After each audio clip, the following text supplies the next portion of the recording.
अरे अपने दामाद को वो लड़वाना चाह रहे हैं बीजेपी से।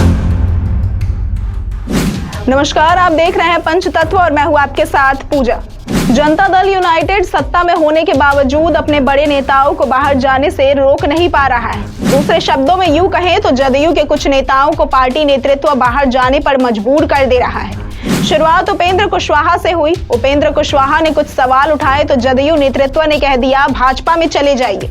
रणबीर नंदन ने जब सलाह दी तो उन्हें निकालने की पूरी प्रक्रिया ही रच ली गई, लेकिन रणबीर नंदन ने निष्कासन पत्र जारी होने से पहले ही त्याग पत्र दे दिया।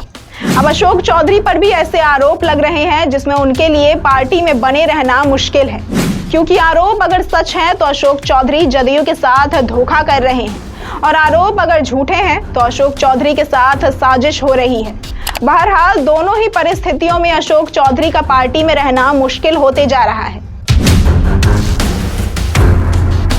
सबसे पहले अशोक चौधरी पर आरोप जदयू के राष्ट्रीय अध्यक्ष ललन सिंह ने लगाए। विधायक की शिकायत का हवाला देते हुए ललन सिंह ने अशोक चौधरी से नीतीश कुमार के सामने पूछ लिया कि वे बार बार बरबीघा क्यों जा रहे हैं। इससे वहां के स्थानीय नेताओं और कार्यकर्ताओं में भ्रम की स्थिति आ रही है। सवाल अशोक चौधरी के जमुई दौरों पर भी उठे, क्योंकि प्रभारी मंत्री के पद से हटाए जाने के बाद भी अशोक चौधरी वहां जा रहे थे। जवाब के बदले में अशोक चौधरी ने पहले उल्टा सवाल पूछ दिया कि ललन सिंह कौन होते हैं उनके दौरों पर सवाल उठाने वाले। इसके 2 दिन बाद अशोक चौधरी फिर बरबीघा पहुंच गए। ललन सिंह से उठे विवाद के बाद अशोक चौधरी का जवाब अभी विवादित ही था कि बरबीघा के जदयू विधायक सुदर्शन कुमार खुलकर सामने आए और अशोक चौधरी पर कई आरोप लगा दिए।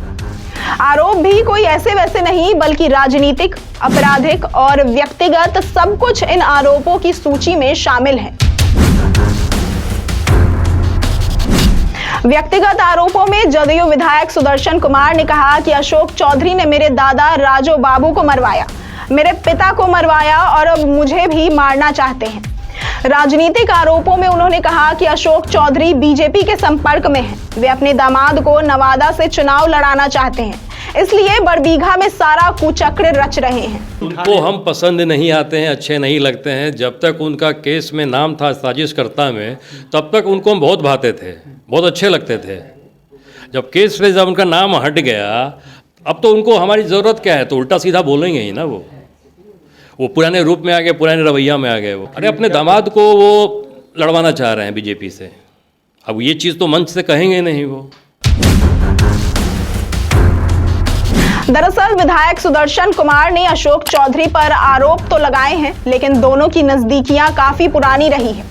जिस बरबीघा सीट पर सुदर्शन कुमार विधायक हैं, उसी सीट पर 1980 से 2000 तक अशोक चौधरी के पिता महावीर चौधरी विधायक रहे हैं।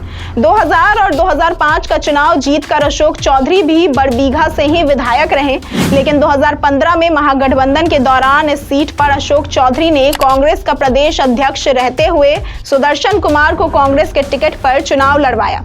2017 में महागठबंधन टूटा तो अशोक चौधरी जदयू में शामिल हो गए। सुदर्शन को भी अशोक चौधरी ने बाद में जदयू में शामिल करवाया और 2020 में जदयू से टिकट भी दिलवाया।